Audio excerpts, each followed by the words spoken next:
This is Next Radio.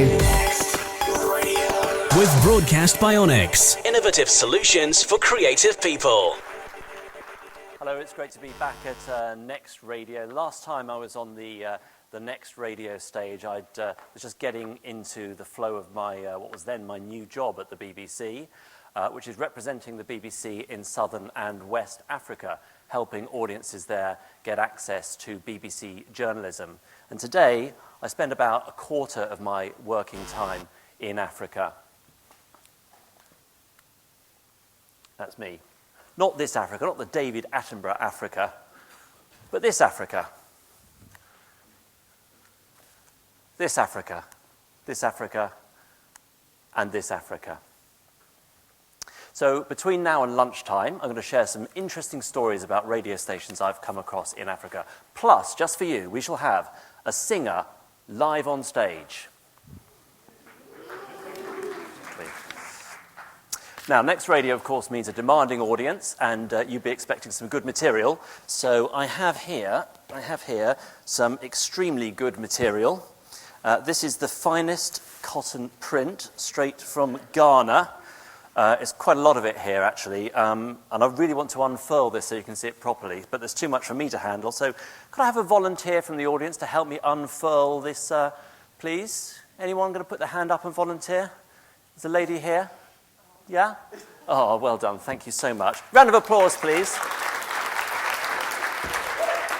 Hello, what's your name? Jessie from BFBS, British Forces Broadcasting Service. Jessie, it's great to meet you. My name is Steve. This is some African fabric. Just unfurl that, if you wouldn't mind. Take the other end and have a good look at that. And while you're doing that, meet my friend Yersob. This is Yersob, who runs Fila FM, a radio station in the north of Ghana. Jessie, what do you notice about Yersob? He's wearing the same print. He's wearing the same print, as are these dancing couple and this pretty lady, and look at these cake cutters, because this is the official Fila FM fabric. Forget T-shirts. When your radio station has its own print, you can have any garment you want in your branded colours.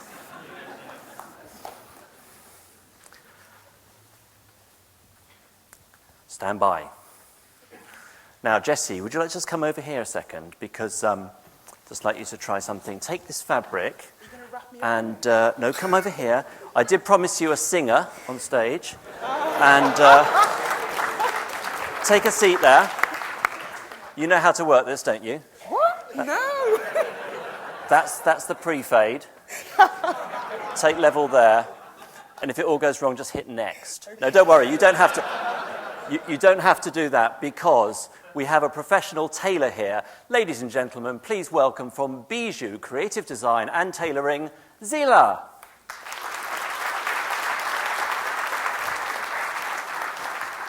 Right, Zila and Jessie, off you go. No, stay here, Jessie. We need you, because we need to measure you up. We're going to make a genuine garment. And by the end of this session, if all goes well, you're going to be wearing something in the official Fila FM colours.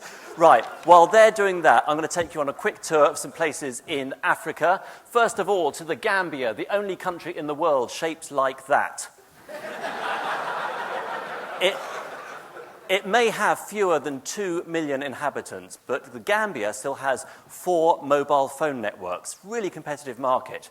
Right across Africa, the mobile sector is African commercial radio's #1 advertiser. And in the Gambia, there's a network called Africell. This is Africell's headquarters. The thing about Africell is they're not just a radio advertiser, they've gone one step further and they've launched their own station.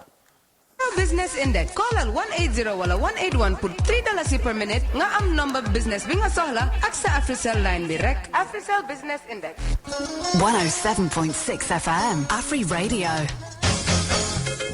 Every advert you hear on Afri Radio is a promotion for Africell, the mobile phone network, either targeting audiences and consumers direct, or targeting their street vendors that sell SIM top-up and encouraging them to exceed their sales targets. It's radio vertically integrated into the telecoms business. Really clever.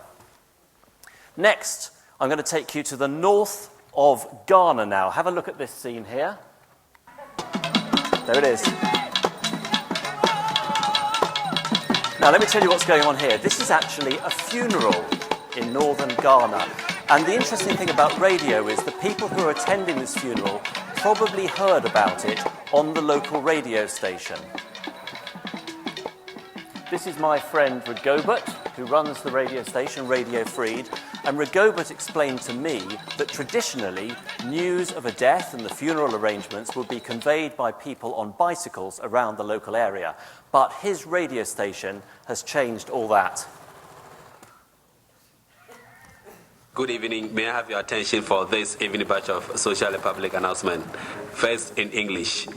The family of Potero from Donkwolo wish to announce the death of their beloved son, Mr. Jonas Potero. Radio Free broadcasts funeral announcements twice a day in 3 languages. And what it's meant there is that people can have funerals more quickly than before. That's really valuable, particularly in a hot country where refrigeration may not be available to every family to help care for the body of the deceased. Real value from radio there. It costs about £1.50 to get your funeral announcement on the air, and a little bit more for everyone extra you wish to invite. Doesn't sound like a lot of money, but consider this. Funeral announcements on Radio Freed account for 2/3 of the total station revenue. Next, we're going to go to a great country, Sierra Leone, and have a look at this building here. It may not look like much, but this is a multi-purpose hall which generates 35% of revenues for Eastern Radio in the city of Kenema. Here's how this works. You're organising a wedding, you're organising a training event, a function, or a workshop. Hire this hall and you get your event promoted on the radio station. Why would you hire any other hall when this is the one that comes with radio? And you see the value of radio being drawn out by really creative people in Africa, and sometimes you see the value of radio popping up in unexpected places. This is quite a shocking headline, I think, and I can't vouch for the authenticity of the story, but consider this. The man stole the car radio, but left the car behind. That's the value of radio. And the BBC is highly valued in Africa as well. 96 million people choose the BBC in Africa for their news every week, and the BBC is Africa's most trusted brand. A lot of radio stations broadcast BBC content in Africa, and you see the BBC letters being used as a kind of shorthand for trust. Look, that's a paint company there. This is the Blessed Business Centre, BBC. And you haven't tasted beer until you've tasted BBC News beer. It is a competitive space, though, and I discovered that when I went to the CNN International Barbering Centre.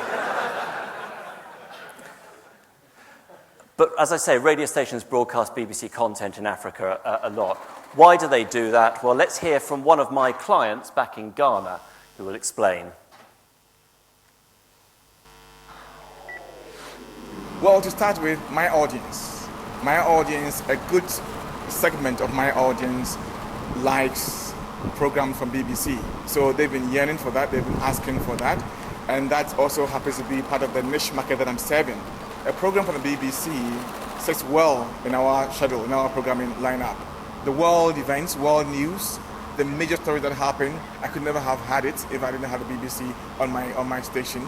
These are some of the programs that I get from BBC to put on my radio for my listeners to enjoy. Also, Top of the Pops. I like that program. Fantastic program. I love it so much. The whole world loves Top of the Pops, even in Ghana with Kofi there. Let me tell you about education. I find in Africa, education and radio are often found together, sometimes in the same building. This is a radio station in Nairobi called Homeboys FM. And if you go upstairs in their building, you'll find they have an academy where they're training the next generation of aspiring DJs.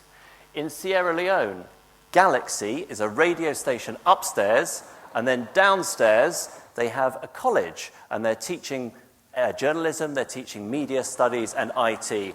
That's the BBC's Ros Atkins giving a lecture when we visited there. It's also the only radio station I know whose transmitter mast is made of bamboo.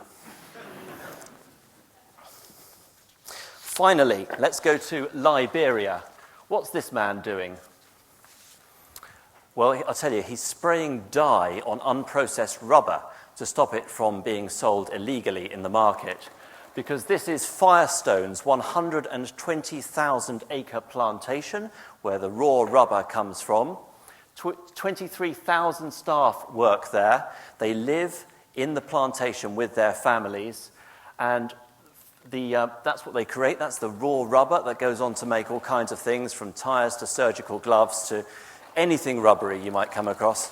And here is the radio station they have at the plantation.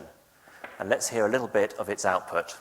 Good day, everyone, and welcome to Conversation with the Doctor, your health program on the voice of Firestone, Liberia. Dr. Whitfield, she's here this morning. So welcome to the program. Thank you. My name is Dr. Whitfield Morris. I'm a general practitioner at the Firestone Medical Center.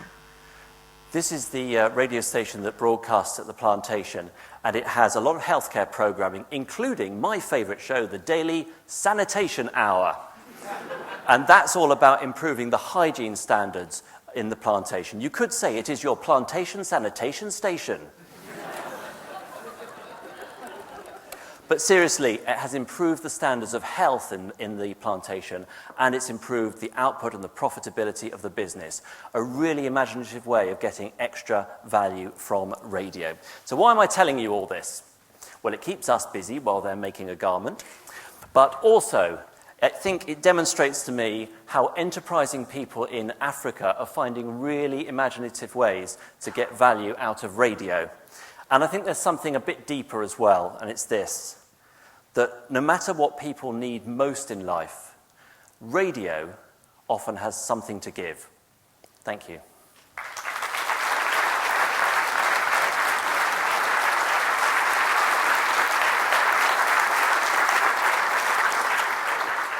This session wouldn't be complete without a reveal, would it? So shall we see what these guys have been making?